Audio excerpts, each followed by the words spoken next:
How to use sawdust in a vegetable garden.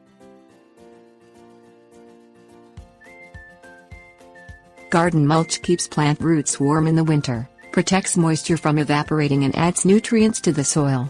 Mulch also keeps down weeds. If the sun can't reach the weed sprouts, the weeds can't grow. Sawdust is an eco-friendly mulch that gives your garden a bright, fresh look.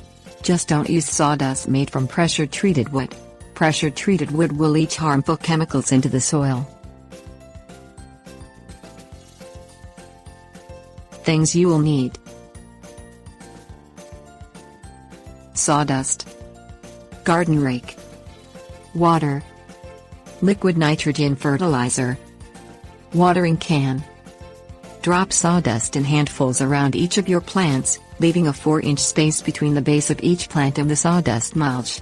Cover spaces between plants, too. Complete coverage prevents weed growth and competition for nutrients. Rake handfuls of sawdust into a 3-inch layer of mulch. If the raked out sawdust is not at least 3 inches thick, drop more handfuls and rake it out again.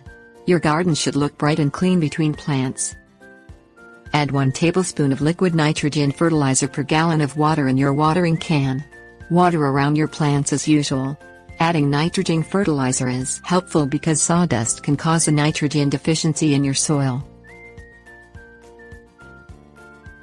Tips: warnings. Don't water the paths between your plants with nitrogen fertilizer. This can cause the weed growth you're trying to prevent. Never use sawdust from pressure-treated wood. This can kill your plants.